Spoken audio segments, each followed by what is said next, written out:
Alright, Game Night Studio's finally back. I got a new camera, so I'm going to be doing a lot more recording. Right now we're going to be doing how to paint a clone trooper. Very, very similar to the how to paint a stormtrooper I did a while ago, but with a much better camera. So I might delete the old one and just leave the new one up there. Either way, hope you guys enjoy it. Much more videos coming. Let's get to it. Game Night Studios, we are back. How to paint a clone trooper is going to be the next video in the series. This is going to be very, very similar to the how to paint a stormtrooper video I did, but we got a much better camera, so I'm pretty much redoing that and going into the clone troopers. So, base it in white. I'm not going to waste your time basing something in white. You know how to do that. Grab any kind of pure black you like. I like Reaper's Pure Black. It goes on real well. Hit the visor, hit the eyes, hit the gloves, the fingers, anything on the Mini that's supposed to be black, we're going to hit with this black right now. If you a little bit on the white, that's easy. That's the next step, so we just go back in and touch everything up. So be very careful with this step. The less touch-ups you have to do, the faster the overall process of the paint. So we hit everything with the black. Then we go back to that same white surface primer, and that's what we go in and touch up that black with. Anywhere you might have got it on the white, take your time, go in, make it perfect. This Mini is basically two colors, so it's worth going in and taking the time. Hold them at some weird angles. This is the time to fix any of those little teeny mess ups. So we got the white, we got the black. Next up, we're going to do something a little special.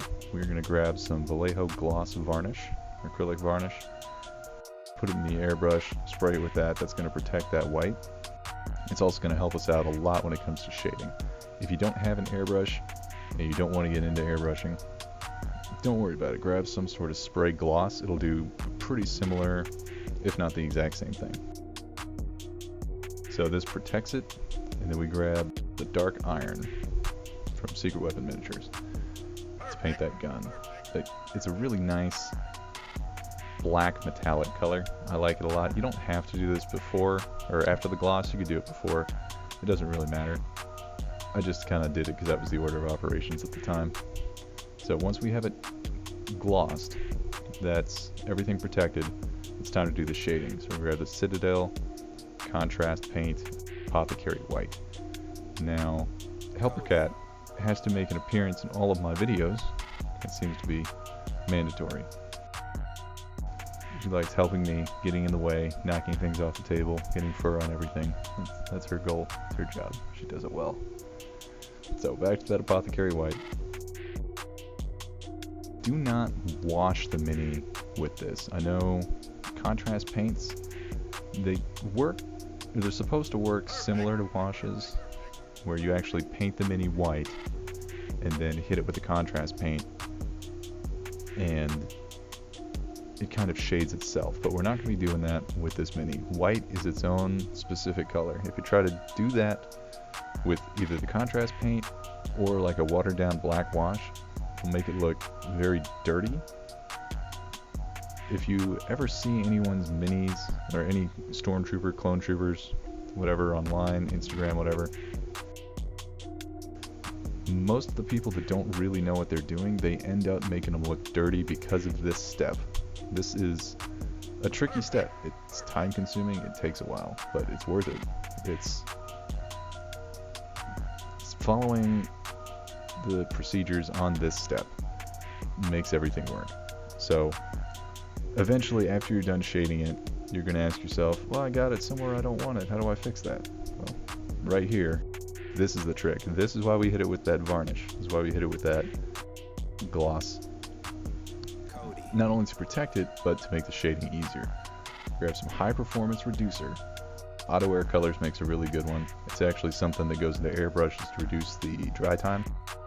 But a nice secret that it works for is this right here, fixing coffee stains, little spots you don't want. You just get some of it on the brush, just a plain brush with this reducer on it, and just scrub it away like it's an eraser. Bam, it's gone. I made this a very big spot to kind of demonstrate how well it works. You see it had a big gray splotch right in the center of his thigh, and it's gone like it was never even there. So this will work perfectly for any of the small imperfections you have with that Apothecary White. Any sort of hard lines that show up, any kind of coffee staining you want to avoid, this is the step where you can just get some of this on your brush and just wipe it away. Like magic. This saves so much time, so much effort. Those two steps, the spot shading with the Apothecary White and the cleaning that up with the auto air reducer. Shading the gun, I hit it with some War Paint gunmetal and then, or Army Painter gunmetal and then Army Painter Shining Silver. Grab some Null Oil, put that on the gun. The gun, it's pretty easy to paint the gun. I would imagine any technique you use on it, it's gonna look okay. This is just the one I prefer because it's really easy. The Null Oil on top of both of those two shades really just pulls everything together and makes it really, it just makes it nice. It's simple, it's not too time consuming. So the mini's finished at this point. We got the white shaded, we got the black, we got the gun. Only thing left is to finish the base and to protect the mini. So I'm not going to put any kind of terrain on this. I'm just going to go over some little finishing touches I like to do with Stormtroopers and Clone Troopers. So their armor is supposed to be shiny. It's supposed to have that gloss finish, but I hate getting gloss on anything that isn't supposed to be glossed. So we want the gloss on that armor, so hit the entire thing with gloss. Testers makes a really good gloss. And then I like going with the Vallejo matte varnish and a brush and just painting that all over the base. That is going to reduce, that's going to completely take away that shiny gloss factor of the base, but it's going to keep that shiny gloss factor on the army, or on the armor. So put it on the base, put it on the gun, and he's finished. You let that dry, and he's done. He's beautiful. He's protected. It's glossed where it's supposed to be glossed. It's matte where it's supposed to be matte. He's finished, he's done, he's beautiful. Do that to the rest of the army, I guarantee you're going to have a bunch of clones that just pop, and everyone's going to notice. So, Game Night Studios, How to Paint a Clone Trooper. I hope you guys enjoyed it. I hope you're liking the new camera. I know I am. The resolution's a lot better. I'm going to make a lot more of these videos. Check out everything. I got the Instagram, a Facebook page, eBay store. Look up everything. Tell me what you want to see. I'm always happy to do any kind of videos you guys need. If you're having specific issues with one thing or another, let me know. Happy to get in there and make a video for you. Yep, write some comments, like the video, let me know what you think. Thank you. Game Night Studios.